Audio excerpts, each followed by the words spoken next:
what does spark mean to you? Spark means to me that you have possibilities, and the possibilities are endless, and you're no longer tethered to the repeat all over, feeling lost, repeating old patterns again and again. No, we're done with this. And you ask me, when people come, I'm like, when you get very personal with people, it's like your hairdresser. They tell you everything because Everything. you're not telling anybody their secrets. So I'm like, they're my family. I'm like, oh, I know more than their husbands, spouses, and significant others. But it's all under the umbrella. Well, it's client and coach umbrella, so nobody knows about this. But the spark to me is a spark. You can ignite a spark anytime, but you're also able to pursue the spark where you take things that you've learned, put it in, get over roadblocks, take action, and move forward, not stopping and standing still.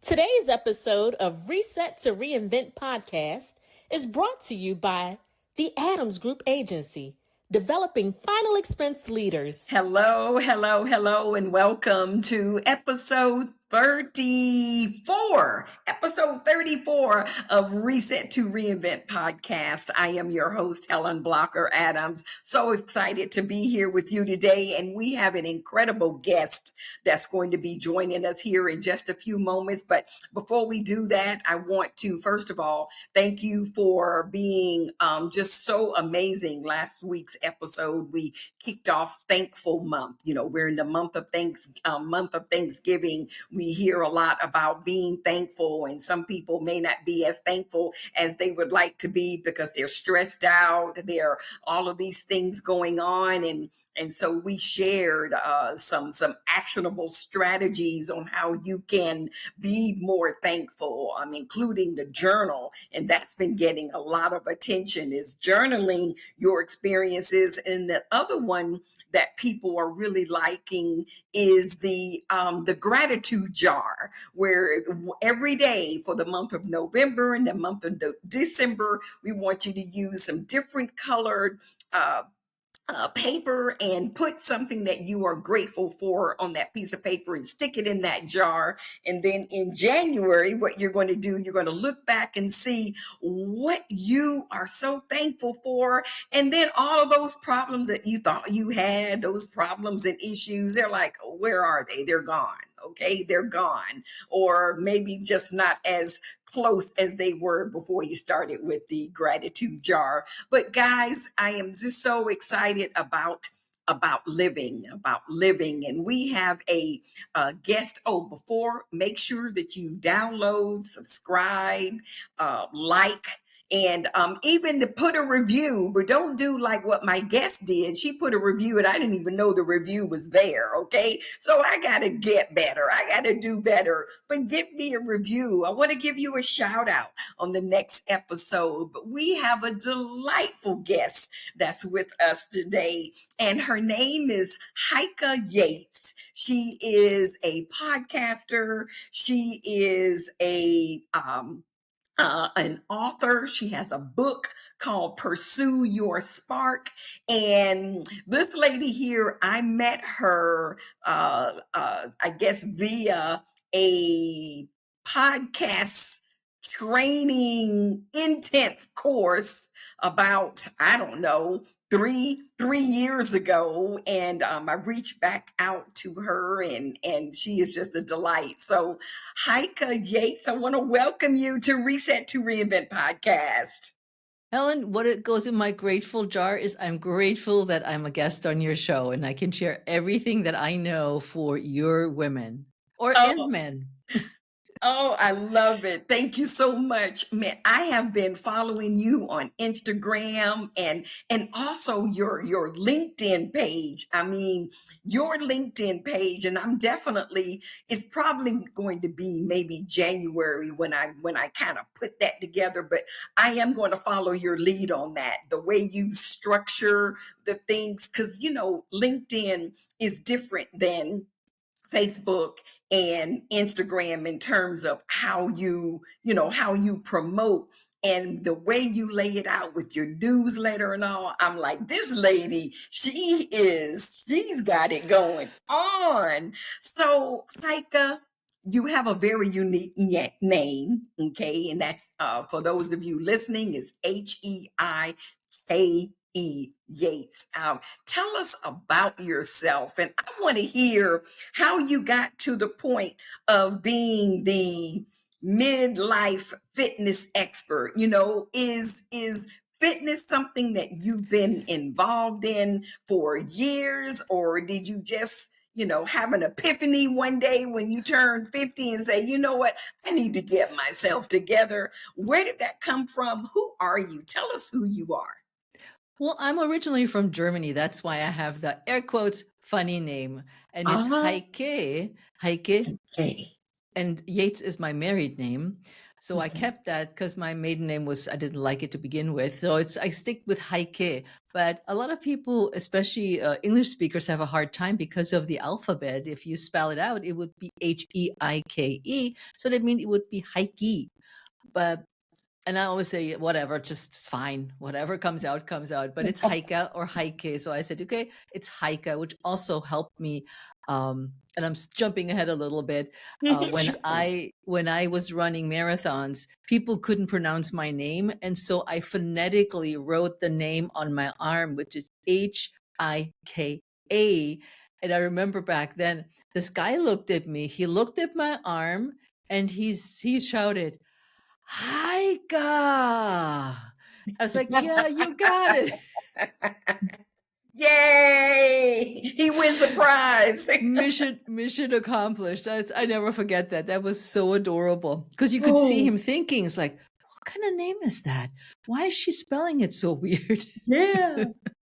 But I'm originally from Germany, and I've been in the States here for 40 years now. That's my home. Okay. And back in the days when I was in Germany, I would have never in a million years thought that I do what I do now, because fitness in Europe, living in Europe, a lot of times fitness is incorporated into your day. You bike to the bakery, you walk to the grocery store. So there's not quite as much driving involved, or you walk to the streetcar, or you walk to the metro, and then you do a lot of walking as it is, at least back when I was still living there. Now it's become also a little bit more people driving more. But I decided that at the young age of almost 24 that I was bored living in Germany and I did not want to live there anymore. I was bored. I wanted some more freedom. I wanted to get out of there and I wanted to explore the world. And I got a job with the Foreign Service in Munich, Munich area where I'm originally from. And they had a job position open here in Washington, D.C.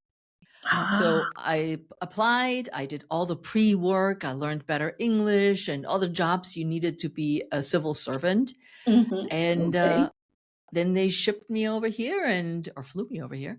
And that's when I started working for the German embassy in Washington, D.C. And even throughout that time, I didn't exercise. I was young. I was free. I was partying. I was dancing, which I love to do. There was exercise was the furthest on my mind. Although when I came to the States, everybody was jogging and running. And I was like, they're all doing this. Maybe I should do this too, because maybe I would meet people and I don't know anybody other than my coworkers. So I started jogging and I got some shoes and I did this. And I had the worst shin splints of all times. And I swore I will never do this again. Oh, no. Talk about being unprepared, having no idea how to start, but willing to start, which I think a lot of women can relate to, that they want to start something, don't know how. Right. So fast forward then, when my first child was born, my son Jesse, I had gained a huge amount of weight and I had no idea how to lose the weight. I tried diets. I didn't know exercise. I ate. I had no idea. I just ate. And then I went for diets. Some people may still remember the cabbage soup diet. And I did that. Right. Oh, yeah. Do you remember that? Boring, wasn't it? Oh, It was Oh, disgusting. I'm like, I don't want to have any more soup ever again. And nothing, nothing really stuck. And it was yeah. so frustrating. I'm like, my baby was 9.5 pounds. So I still had 30 pounds to lose after I delivered him. And so my girlfriend at that time, also a young mom, said, we got to go to their local YMCA. Hmm. They have these satellite classes where they teach exercise to music, and they do stomach exercises so we can get tighter and more toned. And so she and I one day went to the basement of the local church right up from my house back then. Hmm. And so we showed up in the basement, and everybody had their mat out, and everybody, at their spot. And we're the newbies. We're just trying to find our spot. And the teachers stood there in the front of the class with a little boombox and tape decks. People, I'm dating. Yes, I'm 64. So we had tape decks that the teacher recorded, put in the boombox, and hit play. And that's how they produced the music. They Oh, also brought weights. So everybody brought a pair of 3-pound weights. And okay. that's how the class was. You brought your mat, you brought your weights. And that's how it started. And I could drop my son off at childcare at the church. Hmm. And, he screamed his head off the entire time. Every class, he did not want to be there. But I was like, I am not going to this class. I had so much fun. It was like dancing again, having fun in a great Yeah. community, and doing something good for your body. And so at one point, one of the teachers said, "Hey, we're looking for more teachers. Do you want to teach?" And I was like, no, no, no, I'm not hopping, air quotes again. I'm not hopping around in front of people. I'm not doing that. Went home, told my husband about it, and he says, go, go. Because he was probably thinking she needs to get out of the house. She needs to do something else but be a mom. And that's basically how my story started in the fitness industry. And I didn't think that this would continue on for almost a little bit over 35 years now. Wow. Wow. So that does make you an expert. I mean, because we see a lot of people in the, I guess, in the podcast or coaching space, and and maybe a person lost 100 pounds in the past several years, and they've done some things, and now they're an expert, but 35 years of this, so you kind of know what you're talking about. And so I would think, and when it comes to fitness after 50, so is it true that it's what I know our body is different when we get older, but the different types of exercising and tools to exercise with, is it different for someone 50 plus than someone maybe in their 20s or 30s? Absolutely. And my longevity in the fitness and health industry has really prepared me for this, because Mm, everything I've learned over the years, I would basically relate to the group I was teaching to when I was pregnant with my second child, my daughter Melanie. mhm. I started teaching pre-postnatal classes. I was like, Yeah. okay, what's the next thing I can do? I mean, I taught those aerobic classes. Now I'm teaching fitness classes for moms to be and Okay. or after delivery. And then I passed that phase, and I was like, well, what can I do now? Oh, I should be a personal trainer. I need to know how to put muscles on people. And we tried different things. And so I literally, you name the class, I probably taught it. Slide, Ah, step. I don't do well at hip hop, okay. dance, lifting weights, kickboxing. I taught them all because I was just curious. And Yeah. so learning all these things and also applying them to me. I'm a former bodybuilder, marathon runner, and ultra marathon runner, as well as an Ironman triathlete. So everything I've learned through the years, I applied to what I needed in my personal life. And of course, as I got older, my clientele changed because they looked at me and said, "Oh, look at her. She has so much energy. She's always like on the go, and she always seems to want to exercise."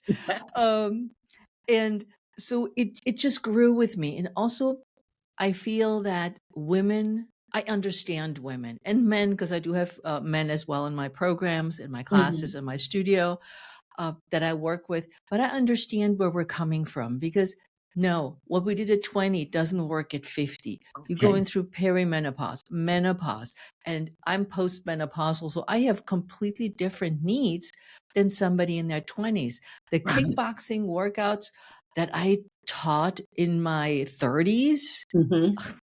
I have no desire to do that. I'm like, no, that's way Okay. too hard. I'm sore for days. I was like, this is not how I want to feel. Um, Right. I want to get energy from my exercises. And also along the way, I became a sports nutrition certified coach. So nutrition became a big part of that because as we're aging as well, we need to change our nutrition as well. We can't eat like we did when we were 20. And then you go, when we go, oh, I had a really terrible weekend. I ate all kinds of things and I drank a lot of alcohol. By Tuesday, it's all gone. Doesn't happen anymore. Yeah, and where it stays is on hips and stomach and everywhere else. But it's normal. We all think that women should look like young boys. We should have those small hips. We shouldn't have a little belly. We shouldn't have nice, strong hips and a juicy butt, as I like to call it. Everybody's like, oh my God, look at my derriere. I'm like, yeah, what's wrong with that? Right. But we're women, we're childbearing. That's where we have our nurture center, is our Right. hips. What comes really down to, Helen, is that we're healthy at a healthy weight, at a healthy cholesterol levels, and metabolism is revving up for what we need. So all our health needs need to be met by how we feel and what we do with our bodies, instead of thinking, oh, look, I got round hips. Yeah, so, Hmm. Yeah. right? So when you talk with, when you, I guess, consult with women, and part of the part of your packaging is the nutrition, Mm-hmm. I guess doing an analyzing information about them, their age, what their goals are. Do they want to lose weight? Do they want to tone? And then you put together maybe a nutrition plan for them. Is that kind of some of the things that you do there in DC, as well as in your online courses? Pursue a spark, yeah. I do, depending on what the client needs. If you come to me and you say you sign up for my 12-week program where I individually create videos for you, or put together a program that might include nutrition, if that is what you choose. If you're Okay. just focusing on exercise and motivational strategies, I can put that together. If you come train with me one-on-one, whether it's virtually or in person in my studio here in Maryland, I'll go by what you need. You Ah, may come to me and say, with the overall question of, I want to be healthier, or a statement. I don't mhm. know what that means. Right. Yeah. And so I always ask where somebody comes from. Because Okay. if you have never exercised, and there's absolutely nothing wrong with that, if you've never exercised, it's not your thing. But then assuming that you can start 5 days a week exercising is ludicrous, because you Yeah. will not persevere. Yeah. It's too much too soon. Your head's gonna explode, and you're not going to do well with that. So where do you come from? What are your likes? What are your goals? And goals, I always, now that I'm older, I'm thinking, okay, I want to keep up with my grandkids. I have a 7-month-old grandson and an almost 4-year-old granddaughter, and Okay. she is quite active. And she's, oh, like, Oma, run! Oma, come run! Oma is German for grandma. Uh, Okay. and Yes. so I want to be fit enough to do that with her, or just, go to the playground and hang on stuff with her and climb around there and not be achy and, my knees are bothering me or this and that. I want to be active. Yeah. Yeah.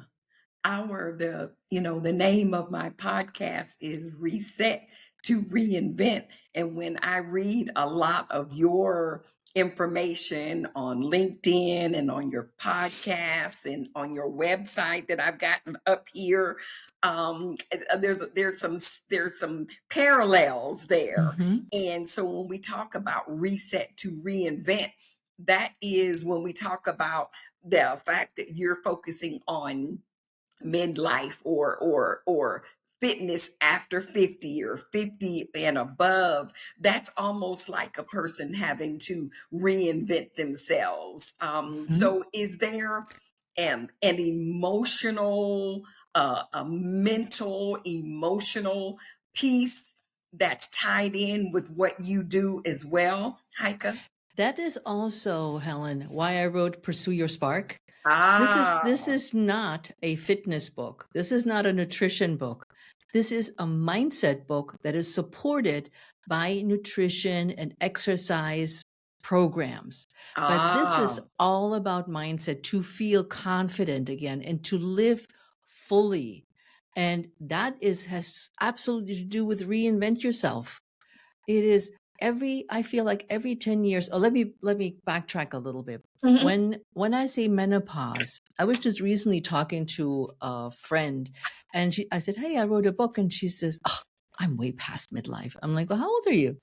She says, "I'm 69." I said, "Well, I'm 64. You're not past midlife." I said, "What is your idea of midlife?" And a lot of people think midlife is around the 50s. Okay. But when I look at what I wrote in my book, and when it comes to the mindset strategies, any woman in their 30s, 40s, 80s can pick up the book because I wrote the book based on an experience I had with my 80-year-old client. Okay, tell us about it. And this woman looked at me and she said, "What?" I said, "So my client that I've been working with for years is going through hardship. Her husband is getting sick. She feels tethered to the house. She can't go anywhere. She loves to sing in her choir. And she says, 'Man, I feel guilty when I go to the choir and I sing. And then I have lunch with my girlfriends.' And he's already basically texting me, 'Are you coming home soon? Where are you?' And he can't go anywhere by himself. I'm Mhm. entertaining him the whole time. I Yeah. just feel so tethered to all of this." And she really felt helpless and overwhelmed. And so she said, "You know what?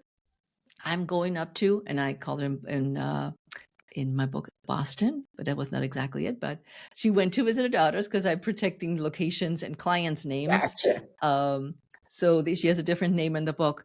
And she goes sees her daughter, comes back after a long weekend. Her husband was taken care of with some of their sons coming to stay with him and all this. So she was carefree.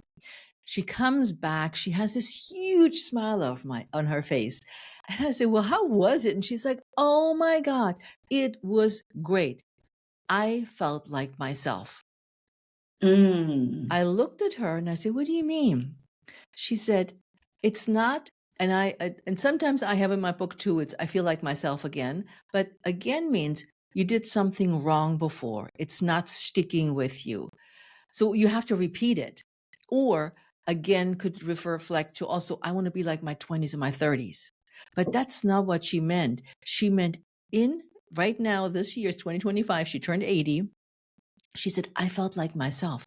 I could go with my daughter to drink coffee. We can go to the bookstore. We had dinner when we wanted to. I went to sleep when I wanted to. I read a book before. I didn't have anything to care in the whole wide world but Mm. what I wanted." And I Mm. looked at her and I said, "You just gave me my book." Wow. That's incredible. That's very inspiring. I know, Very right? much so. So pursue your Your spark. spark. And I And want spark, what does spark mean to you? Spark means to me that you have possibilities and the possibilities are endless, and you're no longer tethered to the repeat all over, feeling lost, repeating old patterns again and again. No, we're done with this. And you ask me, when people come, I'm like, I when you get very personal with people, it's like your hairdresser. They tell you everything because Everything. you're not telling anybody their secrets. So I'm like, they're my family. I'm like, oh, I know more than their husbands, spouses, and significant others. but um, but it's all under the umbrella. Well, it's client and coach umbrella, so nobody knows about this. But the spark to me is a spark. You can ignite a spark anytime, but Mm. you're also able to pursue the spark where you take things that you've learned, put it in, get over roadblocks, take action, and move forward, not stopping and standing still. And that in the book too, I encourage people to read whatever, either read top to bottom or front to back, I should say, or just open the book and say, I want to read the chapter on curiosity Ah. or on roadblocks. Mm. If that's what speaks to you right now, and then this is what you need. If you're stuck with a lot of roadblocks, then maybe read that chapter, get inspired by what I have to talk about, my stories, that of my clients, and the strategies I'm sharing, how to overcome roadblocks or be more curious in your everyday to get to where you can, like you have, reinvent yourself. Oh, that is, man, I should have already ordered your book, but now I'm definitely going to go online and order it. So while we're talking about that, how can people get your book, Pursue Your Spark? Amazon and all major book retailers. So if you're a Barnes and Noble person, that's where you get it. You can literally find it anywhere you shop for books. Okay. Okay. Or can we get them off of your website?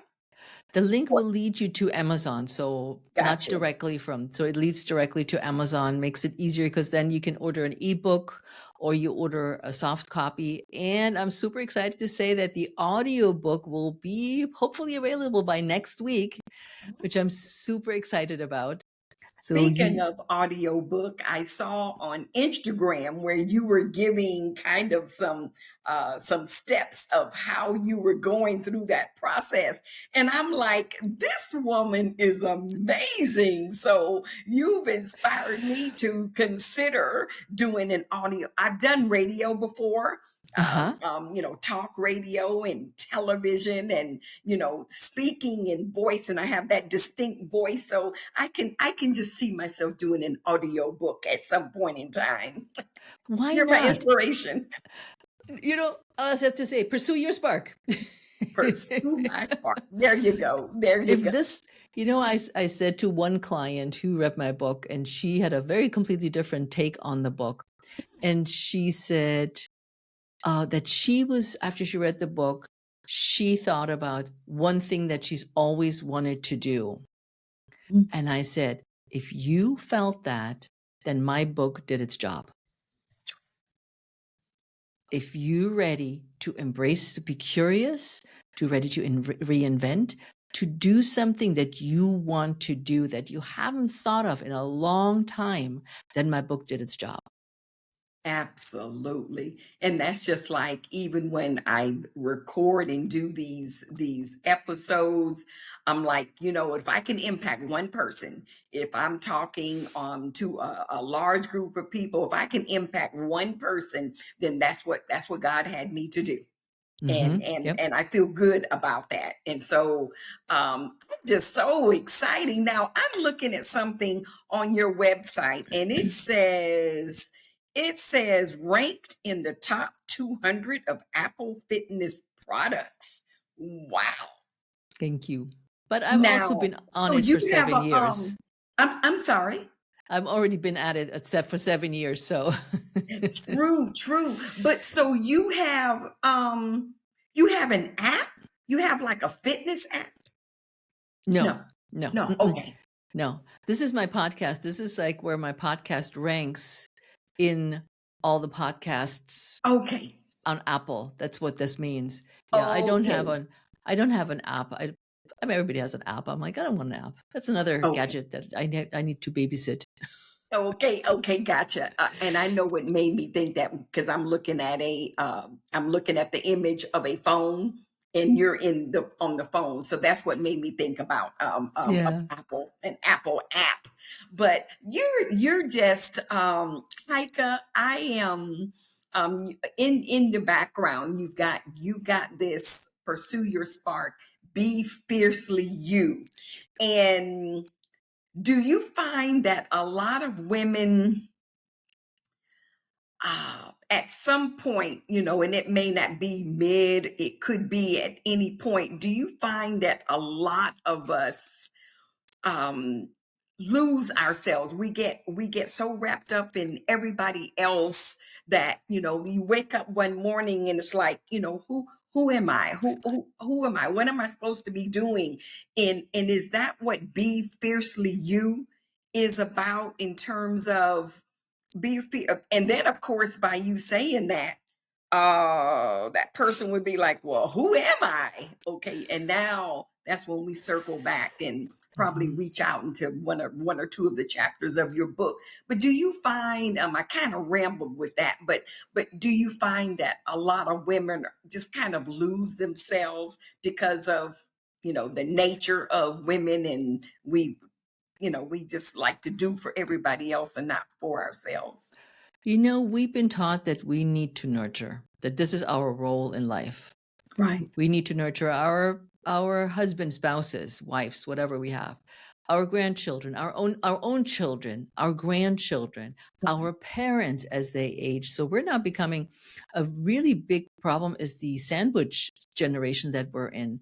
You're pulled to the kids to babysit, but our parents need us because they need to go a ride to the doctor. And we're trying to be just to everybody but ourselves. There's Right. just not enough time in the day from everybody I'm talking to say, I'm sitting down, I'm setting boundaries. Somebody, a caregiver, can drive my parents, and I'm just not available for babysitting this weekend. And instead, we keep saying yes, even though we know we want to say no. And that's hard. It's Yep. hard for people to say no, or because the feeling of guilt. And Mm-hmm. but if we can nurture everybody else, then why do we feel guilty when we want to nurture ourselves? Why do we feel guilty about that? Because we're taking time away from everybody else.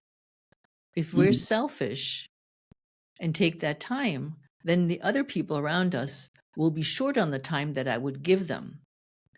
And that instills the guilt that we shouldn't take that time away, Yeah. that we shouldn't. And I caught myself just recently in that. My son and his family came to visit just last month, and they stayed with us with the kids. And then Mhm. my son and his wife both were working while they were here. And so I said, well, I'm working too because I have my programs, I have my podcast, I have all this other stuff going on. But I'm willing to take off several days, Mhm. and then you guys can figure out what days you're working and what days you're not. Now, the entire time they were here, I did not exercise once Oh. because I felt guilty of taking away precious time from my grandkids. I don't see them that often. They live in the Netherlands. Oh, okay. And so I don't see them that often. We don't Zoom or whatever that often anymore.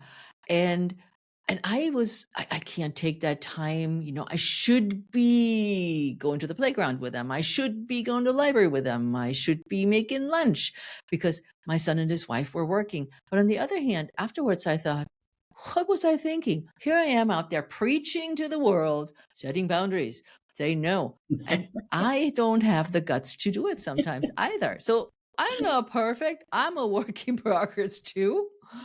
But at least I recognized it. Right. And I said, okay, we need to do this differently next time. I need to speak up for myself and saying, okay, this morning I'm going for my walk. I'll be back in a half an hour. Or say, hey, when is a good time when I can do my Pilates? Yeah. Do my Pilates. But not allowing them to steamroll over my needs without even know that they know that. They don't even realize that they're doing this because it's like, oh, well, she's so happy to see the grandkids. I know we need to work or we need to have other things that we have going on. And I was Right. like, okay, that's wrong. That's wrong on so many levels. And we Yeah. don't see it sometimes. So I'm just like you guys. I'm just human. Oh my goodness, this has just been a delight. And what I'd like to do is we've talked about a lot of different things, and I want to make sure that your message, your whatever that we have not touched on, let's segue there. Is there anything else that you would like to share with our audience of women and entrepreneurs, as it relates to pursuing your spark, as it relates to anything that you do in your space, Heike? When I think about it, we haven't talked about the business aspect, and many of us women starting a career later in life. We're starting with a new business venture, like you mentioned earlier with the radio. Oh, I could be a radio host, Yeah. or I can read a book. That's what you said. I can narrate a book. We're starting jobs that fulfill us more, that we have maybe thought of. Oh, I could do that. Why not narrate a book? This would be a great thing to do. And we haven't talked about the business aspect, but it ties in with our personal situation as well. Are we willing to step up to create another business? Are we willing to take time away and time for us to do these ventures? So all Right. these principles tie in with everything. It comes back down to, again, you must pursue your spark. Otherwise, you dim your light. And when you dim your light, Yes. you are unfulfilled, unhappy, and that's not a good place to be. That So is not a good place to be. And since you're mentioning that, I'm trying to look for this article.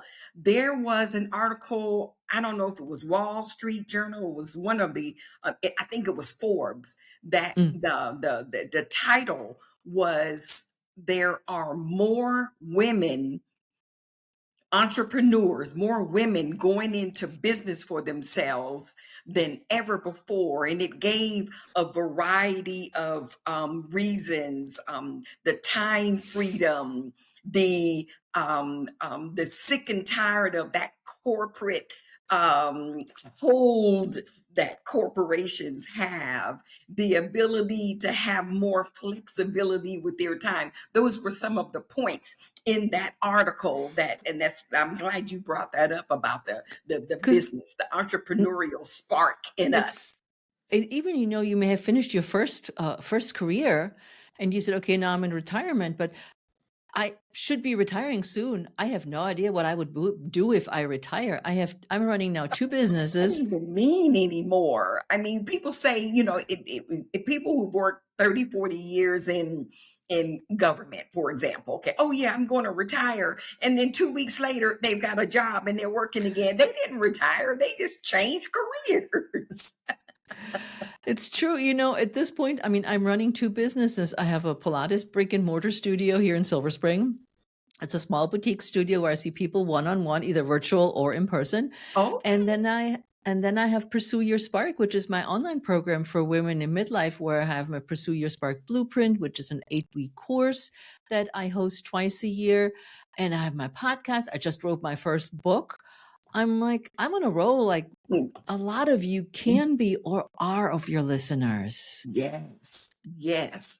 And so what do you think would stop or hinder a woman to pursue that entrepreneurial bug that more than likely is in there? I believe everybody has an entrepreneurial bug, and it may not be a podcast or something big, but something that's theirs that they can call their own, and then find a way, to monetize it and make some extra money. Fear of failure. Yeah. What if I fail? What would everybody else think about me? Yeah. Then I've proven to them that I'm not worthy of it. Then I've proven to myself that I'm not good at this. Instead of turning it around, saying, okay, this didn't work out. What else can I do now? Right. Let's look at other possibilities. Let's be more curious about what else I can do. But it's fear of failure and fear that others will put us down because we didn't succeed as we thought we should. We should, air quotes, as we should. Especially if they have retired or quit their job. And but see, that's where you read books, of and I love to read books with people who have gone through stuff, and everybody, I mean, from Warren Buffett to the book Sam Walton, the Walmart story is an incredible book. I mean, he came up from such humble beginnings and stayed humble and until he died, and so uh that's where you're right, the fear of failure, but then it's almost like if you don't do it, then you're failing too. So it's either way. I wouldn't say if you don't do it, you fail. I would phrase it differently. I said, if you don't do it, you lose. You feel dissatisfied. Yeah. Dissatisfied rather than lose. Yeah, I think dissatisfied. And sometimes Yeah. it manifests itself and you don't even know what that is. Why you're so grumpy all the time. Yeah. Why you just all the time. Right. Right. Yeah, that's good. That's good. That dissatisfaction. Absolutely. Absolutely. I tell you what, pursue your spark. I love the name. I can't wait till the audio book comes out. That's going to be so cool. And so that the cover? Was that it? Or that's the cover The of the book? That's the cover. Oh, All my books are like this. Yeah, right. we don't Okay. we don't do a different cover for the audiobook. But Okay. I didn't read it myself because you were saying narrating a book. I I'm listening to some authors who are reading their own book, and I always feel they're too close to their own book to read it properly. Ah, And so my editor, Reaching and Rooted, they have several people that are professional. I don't know what's it called, book readers. okay. And they said, okay, we think that this woman is really great for your book. And it's perfect. She's a little Ah, bit more mature. She has a great pacing. She has, the way she enunciates everything and the way she gets the book ah, is really delightful. And before I said yes to her, I had a couple of people listen to her and I said, hey, what do you think? Listen to this one. Listen to that one. What do you think in comparison? And everybody's like, this is the perfect woman to read your book. And funny, Helen, I was listening to this and then a couple of days later, I'm in the studio with a client. And then she says, and also somebody for a long time, and she says, you're speaking kind of funny today. And I said, well, what do you mean? And she says, you're very German today. I said, am I now? And she says, you've never talked to me that way. Very firm and precise. And I was laughing and I said, oh, I was just listening to my own book. I think that just gave me a little kickback of that's how I'm going to speak now. Very firm and very with intonations. Oh, I can't wait. That is really cool. That That's so is funny. really cool. I tell you what, so let me ask you this. I usually like to ask my guests this as we wrap up today's conversation, and that is when you hear the words or think of the name of my podcast, Reset to Reinvent, what does that mean to you, and what can you share with our audience to from your perspective, that can benefit them, that can make them feel like, you know what, yeah, I can do this. So what does Reset to Reinvent mean to you? Stop, find your why, Mm. find the roadblocks, and then take action. That's what that means to me. Stop, find your why. What am I doing? Why am I doing this? What direction do I want to go? Think of roadblocks that will always be there that hold you back, and then take action to reinvent. And then you may have to repeat the whole process again, but that's okay. The process itself repeating the process itself in this case does not mean you're repeating a diet over and over that never sticks. But this is something that, because in a diet, you don't dig deep into your why. You're not saying, why do I not like broccoli? Nobody would ever say that. But when it becomes to something that is changing our lives, and not that good nutrition is not, but in the sense of our mindsets, when we're changing how we're thinking, how we're rewiring ourselves, we first need to stop and just take a break, take a beat, and let everything simmer in. And this is where your gratitude jar, your journaling are great cues to use from that, and start writing stuff down. Even the things you're grateful for are good ways to also think about what's going on with you. If you can't think of one thing the day that you're grateful for, you need to dig deeper into your why. There is something, and it's not just a coffee cup is hot, but there is something that's beyond that. And we have to then be honest with our paths that we choose. And it could be, like you said, it doesn't have to be anything big, like making a podcast or writing a book. It could be as simple as trying to cook better meals. Yeah. What is it that I need to do in order to tell myself, now I need to buy better groceries? What does it look like? Why do I do this? Well, I have no energy. All right, let's reinvent. Let's see what else we can come up with. But I always feel like we need to stop, look at our why, then we look at the roadblocks. Money could be short for the grocery example. How do I navigate that? And then you need to take action, because if you're not taking action, nothing will ever happen.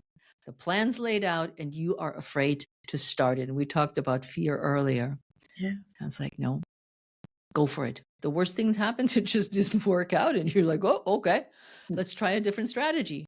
Absolutely. But it is vital for us to do that as we age, and not just get stuck in what I call in my book, the traps. Get stuck in the traps of not enough. Perfectionism are some of the traps that I talk about. So when you reinvent yourself, eyes open, let's look at everything. Yeah. Yeah.